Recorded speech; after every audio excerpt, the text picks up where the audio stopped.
6 candidates are in the running for 3 seats on the Cupertino City Council. As part of the City Channel's ongoing coverage of this race toward Election Tuesday, you're about to see an up-close and personal introduction to one of those 6 candidates. This is Candidate Roundtable with tonight's featured City Council candidate, Marty Miller.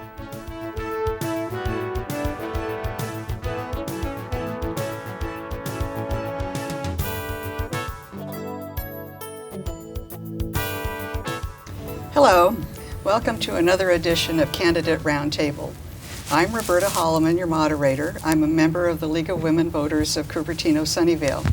Joining me today are candidate Marty Miller and our media panel, Mei Hui Wong, the South Bay Bureau Chief of the World Journal, a Chinese language daily, and Hugh Bigger, staff reporter for the Cupertino Courier.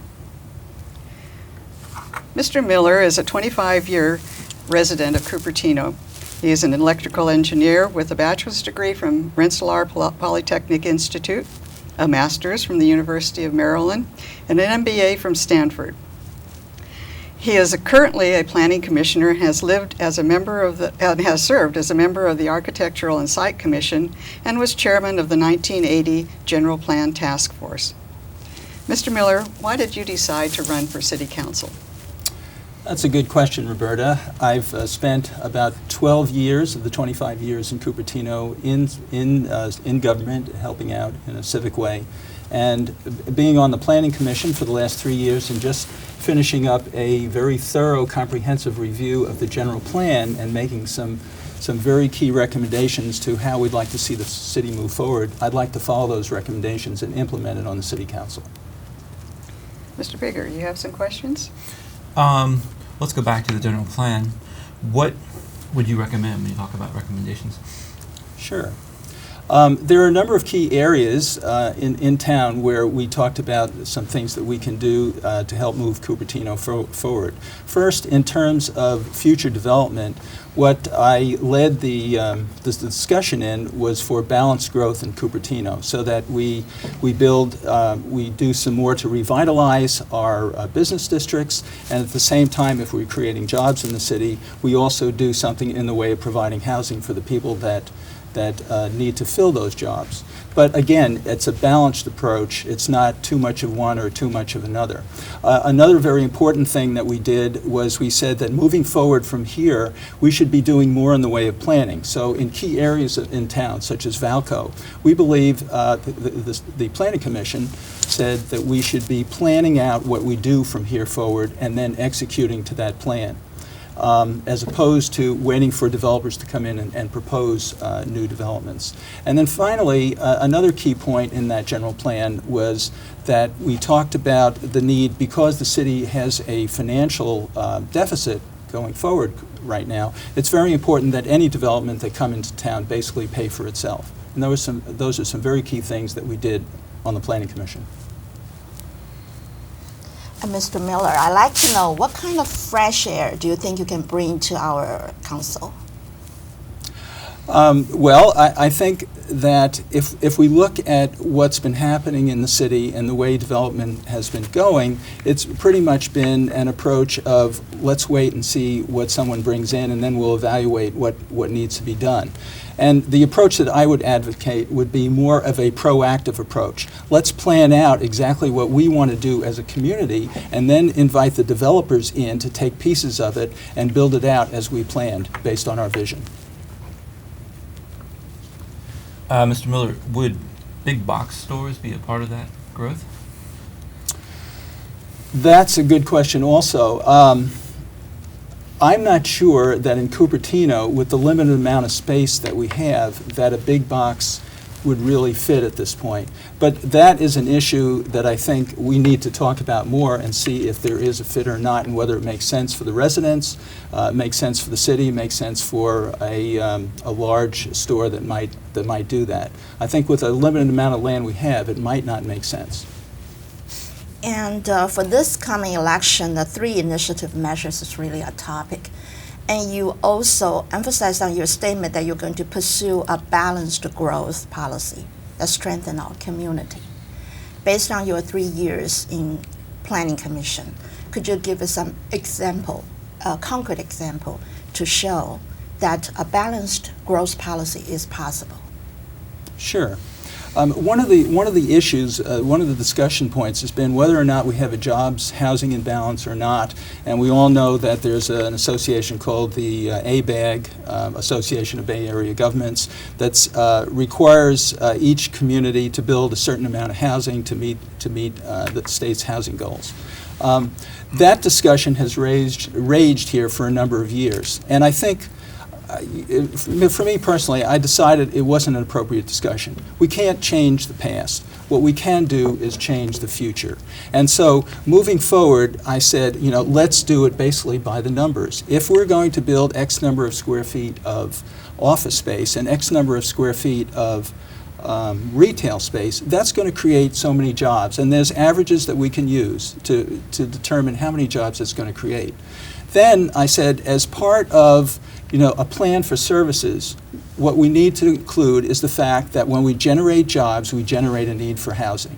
And we can do it by the numbers. So very specifically, 1,000 square feet of office space generates roughly 3 jobs. And the averages in the area show that there's roughly 1.5 employees per household. You can work those numbers out. And why that's important is if we create jobs here and we don't create the housing to meet the demand that those jobs are going to create, then we're saying that our neighbors should do it. And if our neighbors don't want to do it, we're saying that someone else should do it. And eventually people wind up commuting from Tracy. It increases our traffic problems.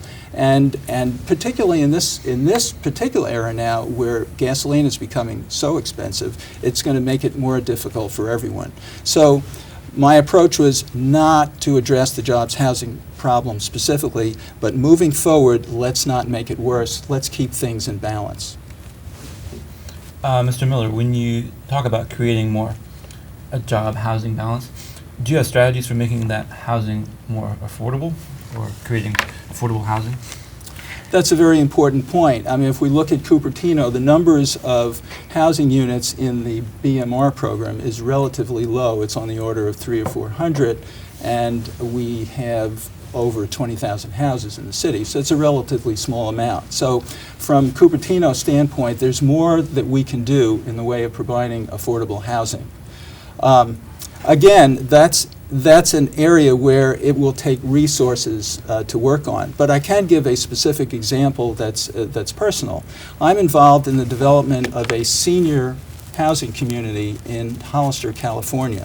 And in discussions with the City Council there, we agreed to build 40% of that project as affordable housing. And the way we were able to do that was by thinking outside the box and creating and thinking creatively in terms of what we could build. So if you go by the typical affordable housing formula, it's based on income. But in the seniors' case, seniors don't have a lot of income. They do have a lot of assets. So we redefined the definition of what affordable meant based in the context of the project we were doing. And by doing that redefinition, we were able to increase the amount of affordable housing that we could offer and still, and still make everybody feel good about the outcome. Cupertino is always talked about for its good schools and good education. On your statement, you said that you're going to work with school district to maintain their level of excellence. What do you see as the City Council can do to achieve that good networking with school district? Very good question, Mei Wei. There's probably 3 areas that we can work in. First, I think that we need to have a good collaborative relationship with the school districts, so that when we do development here, the school districts are aware of it and they can give us their input and plan accordingly. And conversely, if it doesn't make sense from their standpoint, maybe we need to change the things we do here. That's number 1.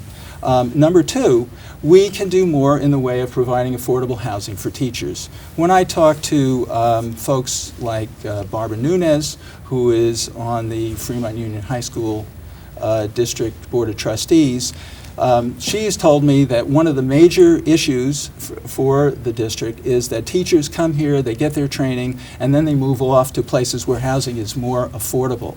So retention of teachers is a very key issue to the district, and if we can do anything to increase the amount of affordable housing for teachers, we're going to be benefiting the district by creating an environment in where our good teachers stay here. And finally, I think that we can do more in the way of after-school programs for our youths to kind of integrate that kind of or that type of programs into what's going on at the schools. Thank you. Do you have an example of an after-school program in mind?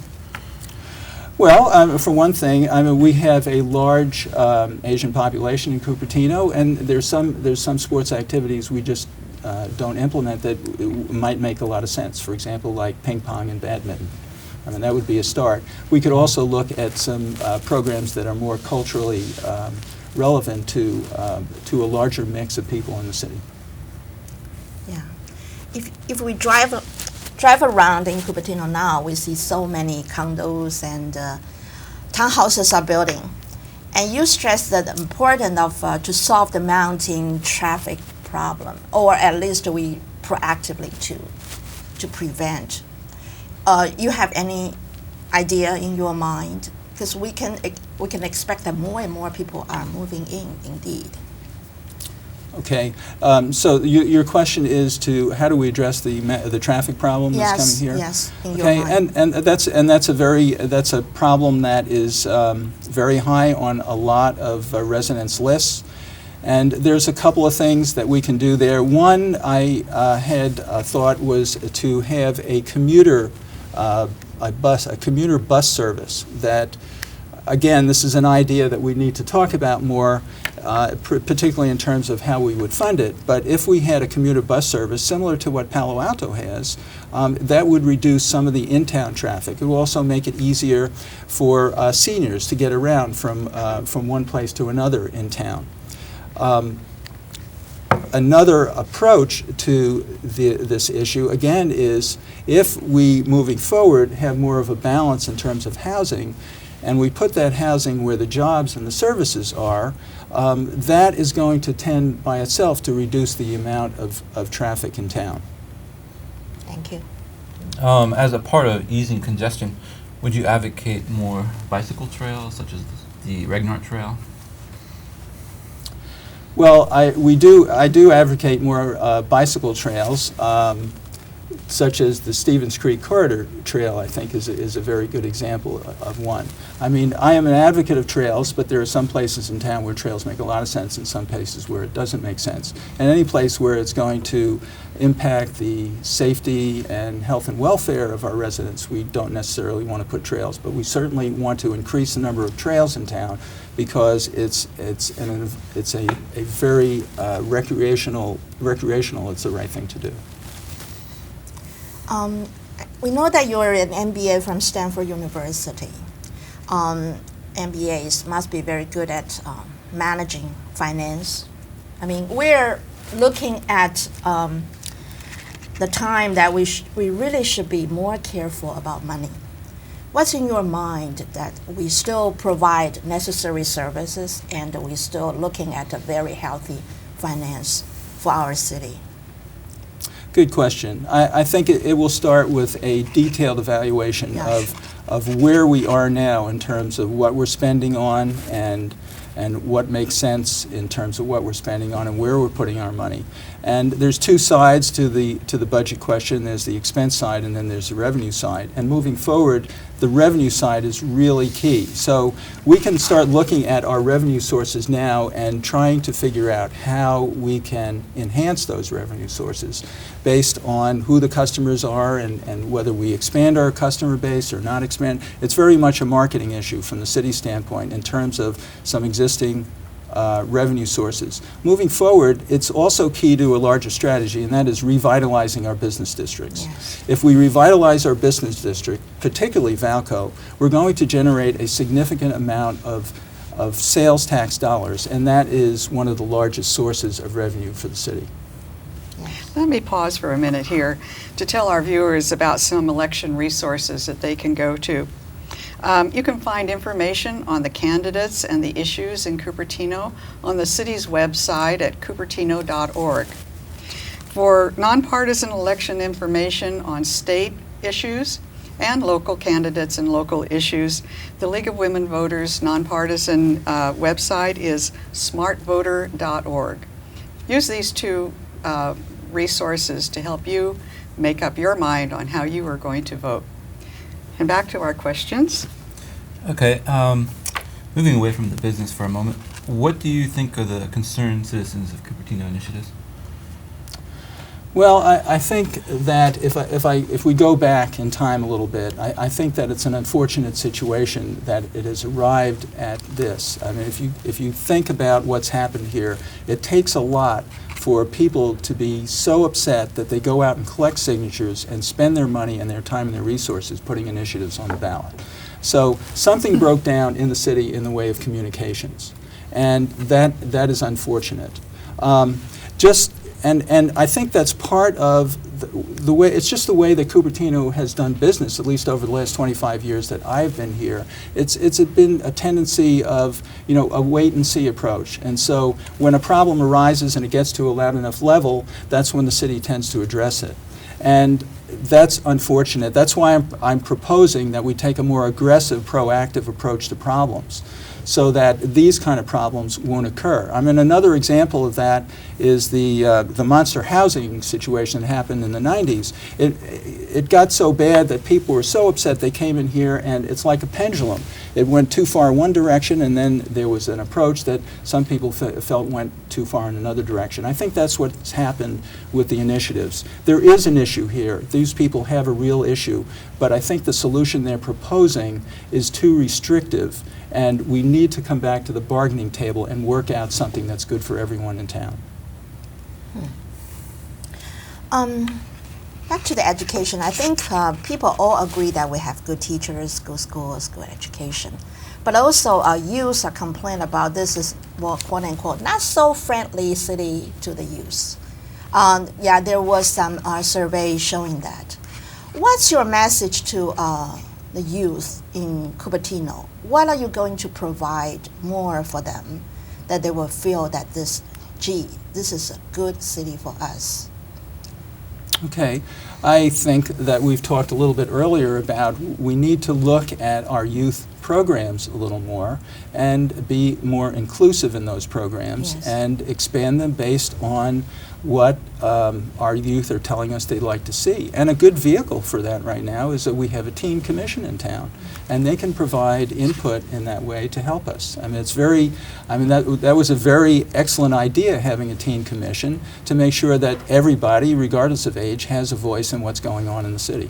Yeah, thank you. In addition to the youth, Cupertino is a highly diverse community. It's a 50% Asian, a quarter Chinese. How do you feel you represent such a diverse community? Well, I think that it is important, again, to be more inclusive in our policies. And a good example is, if we look at the representation on the commissions and in the city in general right now, it's not in proportion to the population itself. Now, nobody says it has to be in proportion, but I think that it's appropriate to do more outreach in terms of bringing people from different cultures into the city, and then when people come into the city and into the process, then we get to address more problems that are on people's minds. Yeah, thank you.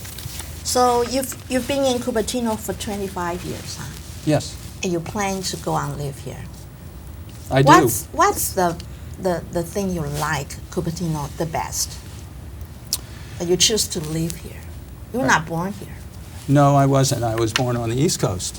What I like about Cupertino is that I came here, like many other people in town, for the schools and for the suburban neighborhoods, and for the quality of life that we offer. It's just a great place to live and work and raise a family. The parks are good. I make good use of the open spaces. Going to Rancho is a favorite activity of my family. We do it on a weekly basis. And it's also a city in which you can get involved. I mean, the fact that I'm here today is a good example of that. I like the idea of being in a community that's alive and vibrant and has lots of different cultures in it. I mean, it's a good place to live and to learn from other people and to enjoy life. And that's why I've made it my home for 25 years, and I expect to be here a lot longer. Mr. Miller, when you have visitors from out of town, where would you take them in Cupertino? Where do you go? Well, the first place, I'm an avid hiker, and I do some biking and other activities. First place I take them is over to Rancho, and then we have little chats while we enjoy the scenery in the countryside. There's other places in town to go. We're increasing the number of restaurants in town, and I'd like to see, particularly in terms of the development of Valco, increasing the amount of entertainment in town. So there's a number of places we can go right now, and I'm hoping for a lot more. People see you when they tape. Well, actually, they broadcast live when the planning commission is going on, right? So people know you by watching TV.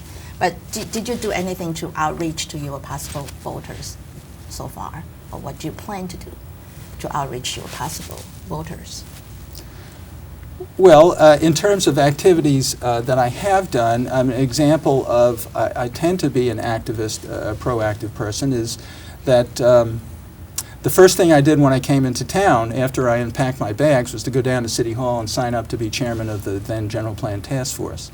After I finished that activity, I went on and based on talking to people about the issue of smoking in town was a big issue in the early 80s, I decided that it made sense to have a no smoking ordinance. And so I went and collected a group of people, Californians for Non-Smokers' Rights and the Cancer Institute, and we went down and did battle with the tobacco industry and successfully advocated for a no smoking ordinance. More recently, I've been active as a planning commissioner in areas where there have been neighborhood disputes and actually going out and trying to, and working with the neighbors to resolve those disputes. And in terms of continuing activism, I think it's important that we outreach to everyone in the community, and that starts by being more inclusive in what we do, and that's something I am a strong advocate for. If you were to be elected, what would be your top priority? I have probably three top priorities. Number one is to address where we're going in terms of growth and development in this city. I think that the Planning Commission, and I as a member of the Planning Commission, has made a very good start in terms of what we passed on to the City Council. And also in that part is, a very key part of that is revitalization of our business district. The next issue is, I believe, is that we need to address our budget deficit, because as anyone who is in business knows, if you run a budget deficit for too many years, you're going to run into very severe problems. The next issue I think that we need to be more cognizant of and work on is this concept of being more inclusive and more diverse in what we do here in the city. Our world-class companies, Apple and HP, are multicultural companies essentially, and they hire the best and the brightest from all our cultures, and they integrate them into their corporate environment, and they maximize their contributions. And I think that's a good model for us here in Cupertino as a city. And then finally, as a resident who came here for the schools and the suburban environment, I'm very interested in making sure we protect and enhance the schools in our suburban environment. And there's lots of areas for us to do that. For example, I just recently visited Lincoln Elementary School during the drop-off and the pickup times. The traffic there is horrendous. I mean, it's an issue. It's an issue that eventually is going to explode. Let's address it before it gets to the point where people are so upset that they come down and march on City Hall. Yeah, Lincoln. I know the situation. So if you grab the microphone and have something to talk to the parents, what are you going to tell them? They have to pick up their kids.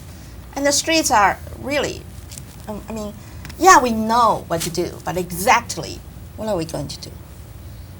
Yeah, I can't give you a canned solution to that Yeah, sure. anyway. What I'm suggesting is that I will focus on the problem, and I will bring people to talk about it and reach a solution that's workable. Yeah.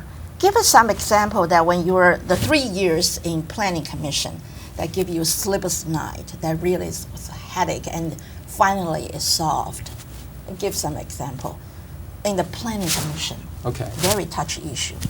Right. And how did you guys solve it? And that would give you some lesson, some experience to move on. Sure. There are a few examples. One example was relatively recently was the Blue Pheasant restaurant, where the owner there was, or the new owner there, was asking for longer hours. And the neighborhood had an issue with longer hours because the people who were there very late into the wee hours of the morning would come by their houses and sing and make loud noises and drop beer bottles. I'm going to ask you to wrap it up Okay. very quickly because we're Okay. running out of time. We worked, I worked with the neighbors, and we came up with a solution that worked, and it turns out worked for everyone. So the Blue Pheasant is still there, and the neighbors are happy. Communications. Yeah. More communication, yes. Thank you very much. Thank you, candidate Marty Miller, our media panelists, Mei Wei Wang and Hugh Bigger. And thank you for joining us, and we hope that you'll be back again. You can find out when there are going to be other broadcasts by visiting the city website. Thank you all.